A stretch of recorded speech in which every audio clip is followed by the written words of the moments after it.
start the afternoon session of today, and we will start with Nicola Andrea Dondi from University of Bern, who will talk about the resurgence of the large charge expansion. I will tell you when you have 5 minutes to end. Please. Perfect. Okay, so let me start by thanking the organizer for the invitation, the opportunity to give this web seminar. So today I'd like to present some of my recent work done together with my collaborators here in Bern University, Ioannis Kalogerakis, Domenico Orlando, and Susanne Reffert, in which we applied resurgent methods to large charge expansion in conformal field theory. So let me see. Okay, that works. Let me start by just with a broad introduction, trying to set up a framework for the work we've been doing so far. So hopefully I don't have to motivate too much the fact that conformal field theory is a rather important research field in modern theoretical physics, and application spans from RJ flows in quantum field theory to physics of phase transition, all the way to string theory and holography. A definition of a conformal field theory is actually pretty straightforward. It could be just defined as a quantum field theory, which has as a space-time symmetry group an extension of Poincare, which is the conformal group of RD if we are in flat space. And this special group includes dilation as in particular and special conformal transformation on top of that. An alternative, more maybe algebraic definition of conformal field theory is just via a list of operators called primary, each one coming with a specific number, a scaling exponent, and which determines univocally the two-point function of such operators, and OPE coefficient determining three-point function. CFTs in general are said to be solved, when naively speaking, if you're able to compute consistently all of these numbers in this list. And even though the statement of the problem seems very easy, it's not that easy in general to find a solution, and one has to either use consistency-based methods like unitarity and such, or find the control parameters which are appropriate for your conformal field theory, and that gives you have a perturbative expansion for all of these quantities. And the large charge expansion, I will show you that is like somehow in between these two approaches. So let me work for the rest of my talk in a specific example. I'm going to talk about the O2 CFT in 3 dimensions. So this is a conformal field theory which describes the critical point of the 3D XY model, as well as the superfluid phase transition of helium-4. More field theory definition can be found by defining this theory as the IR fixed point, so-called Wilson-Fisher fixed point, of 5-4 theory, which is O2 symmetric, just made of 3 scalar bosons in the ultraviolet and deformed with a relevant 5-4 operator. And this conformal field theory is going to be strongly coupled in general, at least in 3 dimensions.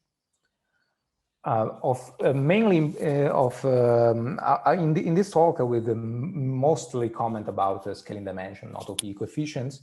And these are conveniently packed into a specific observable of this theory, which is the thermal partition function on the cylinder, which is basically putting the said field theory on the cylinder in which you compactify the cylinder time and identify it with the inverse temperature. Okay. So let's try now to attempt and find a consistent way of computing some critical exponents by making use of the fact that we have an O2 continuous symmetry. Consider, for example, a sliced version of this partition function, the one in which you sum only over the Hilbert space with charge Q. This Q is the quantum number associated to my internal O2 symmetry. So these only know about these primary operators which have this charge. Well, it's sort of an important result which I will just flesh out, that in the limit in which you take this charge to be very large, this quantum number to be very large, well, you can trade a strongly coupled description in terms of phi-4 theory of this partition function for an effective field theory in terms of Goldstone bosons, which realize a very specific symmetry breaking pattern, which includes also in the breaking some of the space-time symmetry, dilation and charge. And a natural cutoff for this theory is going to be the charge density, so just scaling like q to the 1 over d. So if take this result as known, then one may ask, okay, but how many ways I have to realize this EFT? Well, I will focus mainly on the construction via so-called conformal superfluid, which is shown to be the simplest option and is actually the one that is shown to work for this specific CFT.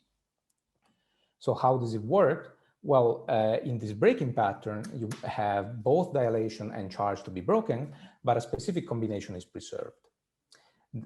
You can, from there, just by knowing this pattern of symmetry breaking, construct an effective field theory, which is just expansion in derivatives of a given chi field, including also curvature theorem, because you're on a cylinder. And each of these terms is going to have an unknown coefficient which parameterize your ignorance about the strongly coupled physics of the model. This specific field is actually made of a VEV, a vacuum configuration, which is the one implementing your symmetry breaking pattern, and universal Goldstone bosons with a specific frequency to momenta relation.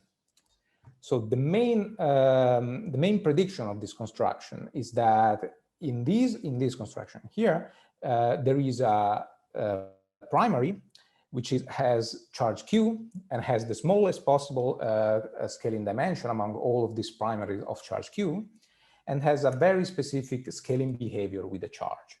And this scaling behavior starts with a q to the 3/2, q to the 1/2, and these are the only two positive powers, and then only negative powers. These coefficients appearing here are a function of this Wilson coefficient appearing in the EFT, and are still parameterizing an ignorance about the strongly coupled physics. So let me talk a bit about this scaling law. So first, I should mention that even though all the coefficients have unknown Wilson coefficient multiplying them, there are some universal terms, which in odd dimension is just a constant, and in even dimension is a log q. These are universal because they have a coefficient which is just independent on the strongly coupled physics. So one of the questions that we had originally is that if there is a prediction for such universal term, but in the non-perturbative sector, I'm talking about terms which scales like e to the minus q to some power. These are non-perturbative in the sense that don't have a 1 over q expansion. Moreover, this scaling has been checked via Monte Carlo simulation on this specific model. And funny enough, it has been shown that up to charge of order 1, it can be extrapolated quite neatly to just using the first 3 terms of this scaling. So it's natural to ask like whether these non-perturbative corrections are present, and if they are, if they're able to explain why they are not contributing in such a dramatic way on the small charge. So unfortunately, we have to overcome the problem that Wilson coefficients are unknown. So the idea is to use an extension of this O2 model, just an O2n extension, in which we insert a new control parameter, just n. We take a charge fixing, which is basically an extension of the one of the O2, and the charge has taken to be large compared to n, which is itself large. So in the hierarchy, q is still the largest quantum number. So it has been shown in this particular model that at leading order in large n, you have a very neat expansion which follows these predicted on more general grounds scaling behavior. And moreover, you have computations of each of these coefficients, which are the corresponding Wilson coefficient at leading order in n. Now, if we want to ask what sort of behavior we have at small charge, we need a way to either sum this series, if that is possible, and that can only be understood if one try to track down the rate of growth of the subleading terms, because they might actually become rather important as you go to large charge to small charge. Well, I can just give you like a very naive estimate. A ratio test shows actually that there is a large order growth, which is factorially growing. And this factorial growth is quadratic, so it's stronger than the one that you get usually in quantum field theory. And I will try to convince you via analytic means that actually from this factorial growth, one expects instanton type contribution in the scaling dimensions, which goes like e to the minus square root of q. So the analytic approach to this problem of how to find the non-perturbative contribution via large order behavior of perturbative parts goes under the name of resurgence. And I just want to flash a few of the key ideas of the approach. So basically, every time you have an observable that you want to compute, and that is expressed as a perturbative series which is factorially growing, the consistent way to treat it is to actually use a trans-series ansatz, which is an ansatz in which on top of your perturbative series, you add many non-perturbative sectors, which are in this case instanton-like, if you want. All of these have unknown so-called trans-series constant multiplying each sector, which is something that goes beyond this resurgence analysis. However, resurgence tells you a lot about the shape of the non-perturbative correction. In particular, you're able to estimate the shape of the kth instanton contribution and of their fluctuation on top just by looking at the large order behavior of the perturbative part. In this specific formula, in fact, already you can see that a double factorial growth will lead to instanton type fluctuations which have square root q of q behavior.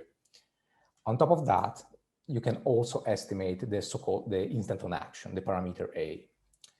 I don't want to go through any more detail about that, but essentially this holds under very mild assumption on the structure of your observable, and when that holds, you have a consistent summation for this trans-series into a function with some analytic properties, which is called usually the Borel summation of the trans-series, and it's going to be possible to extrapolate to any possible charge once you have this answer, but you're going to be left with an ambiguity in this trans-series constant.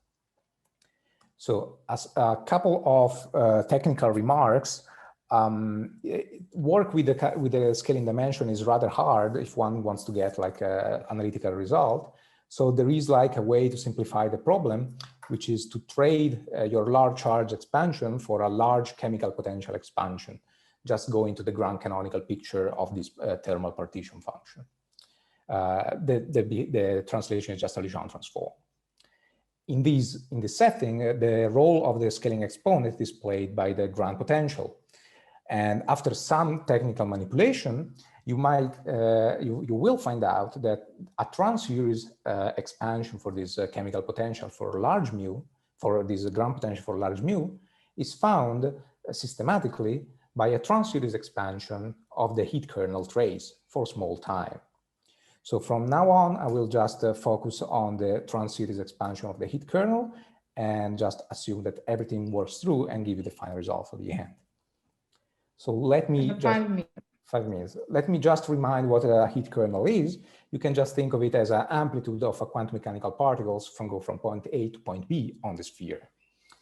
And the trace is just found by identifying the 2 points and integrating over all possible loops.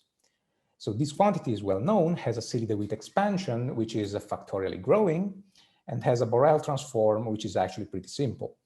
And in this Borel transform, you can find a series of poles, each of them corresponding to a non-perturbative correction in this trans-series.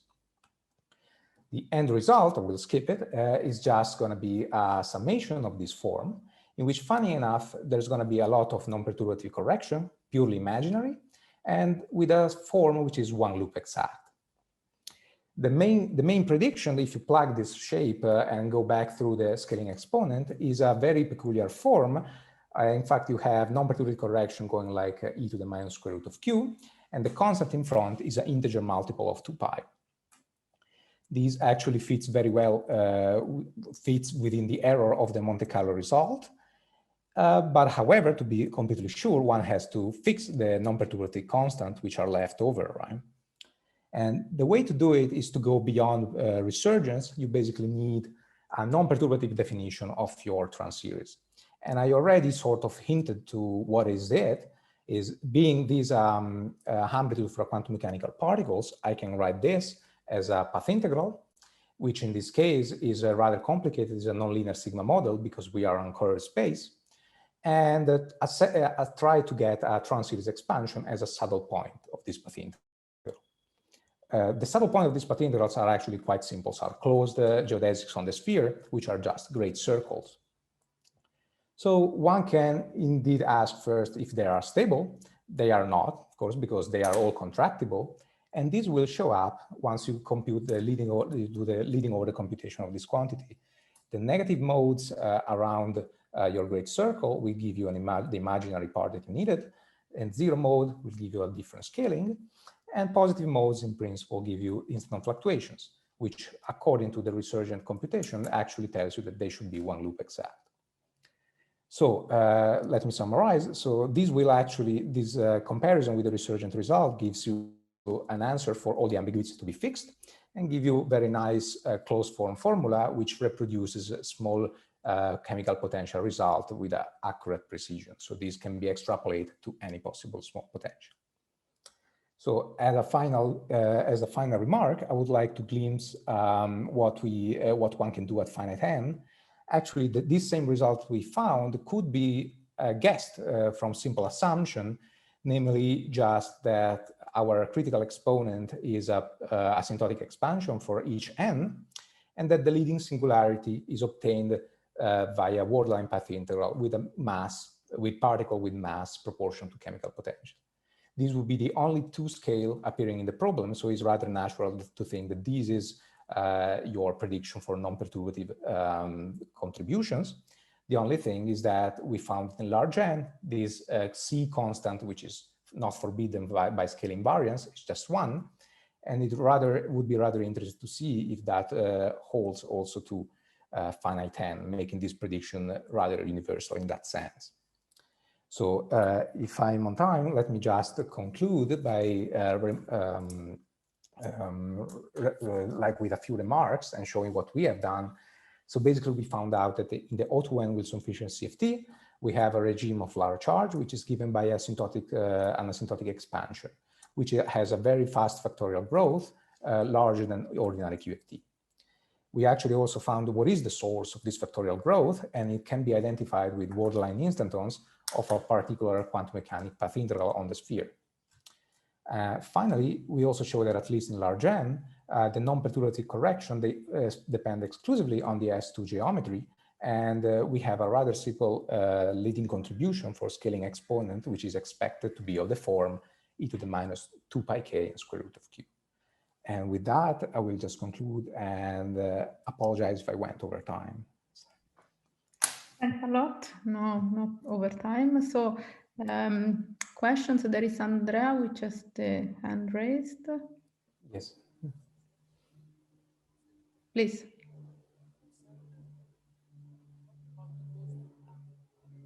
I cannot hear. Yeah, we cannot hear you, Andrea.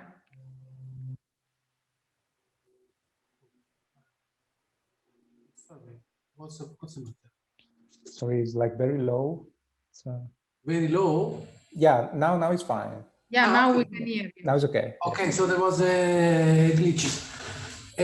So in the you said at some point you said that there are ghost of bosons, but you are discussing the O2 model in 2 dimensions, right? 3 dimensions, sorry. In 3 dimensions. Yes. Yes. Okay. Apologize if I didn't mention this. Okay. So and then you spoke. Okay. So that was my misunderstanding. Mm. And then I have another question. Yes.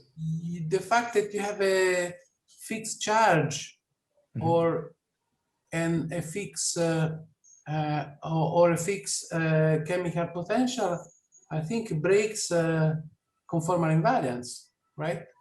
So it's Yeah, it does. I don't see how conformal invariance appears in this limit.